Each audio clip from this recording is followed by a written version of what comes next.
The lesson to be learned here for everybody watching this is people make a difference in having a say in your government.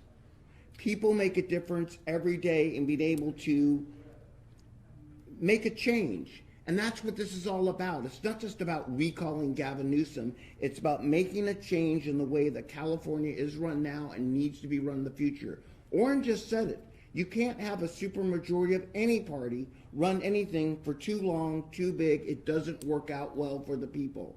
And look out in the windows of your streets and see what's happening. The average person in California, which we are, just average people, need to have a say in how the state is run and need to be heard. And, in case you haven't noticed, Gavin Newsom is not listening, and it's time he paid the price for it in a recall election. We want to let everybody know one thing too real quick is about the number of people who have signed our petition thus far and how they break down as far as party is concerned. Absolutely. Maybe you can go ahead and fill them in on that. Well, we've done an internal study on a large number of signatures, I think about 20,000 signatures that were gathered, and we compared those in a random sample against the voter registration database. And it shows that 31.5% of the people that have signed this petition are other than Republican, and that is significant. So this is not a Republican movement. This is a California thing. And the electorate has risen up. They've taken advantage of what we have been able to do as a campaign based upon tens of thousands of interested volunteers. And we've given them the tools needed to be successful to do what they need to do to sign that petition, mail it in, go to their neighbors.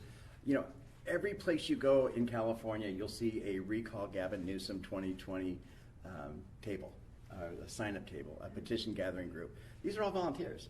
Nobody's getting paid, and that's magical. That is a blessing from the political gods to know that people really do care about California. We're also going to ask out there that everybody in the press really pay attention to a lot of the articles coming out about Gavin now, and there's a lot of material out there. One of the things that drives me and Orrin and Randy every day is the fact our governor in California is not paying attention to the way he's awarding contracts, taking undue influence from lobbyists, and the way that he's affecting even the distribution of the COVID vaccine.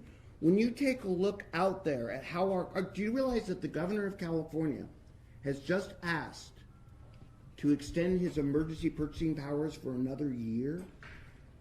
I think he's paying attention to how he's awarding contracts. I think that he's actually profiteering off of this pandemic by using the executive powers to override the safety mechanisms of the bidding system in place, the governmental bidding system, and he's using the executive powers that's been bestowed on him, as his lawyers have argued in court and lost, but he's using that to override the bidding process and grant these no-bid contracts, and you can speak more to that.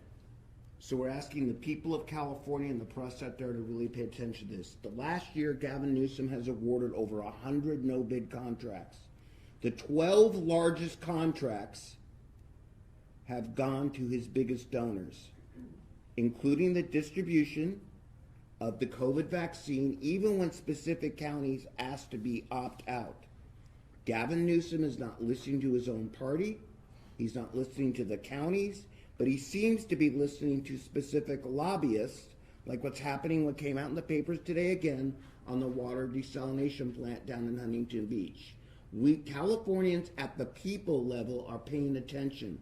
We ask that the other politicians with us pay attention too, because this recall should be a wake-up call for all politicians that the people of California will take action themselves to recall a politician if they're not doing their job. And we started with the governor of California, and for those of you not paying attention at home, it's only the third time in history, or the fourth time in history, a recall will actually get on the ballot, and probably the third time it will actually happen.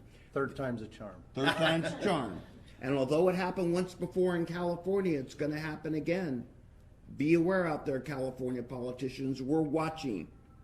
And be aware, lobbyists and consultants. We're watching. This is just a sign that the people of California will and can take their state back.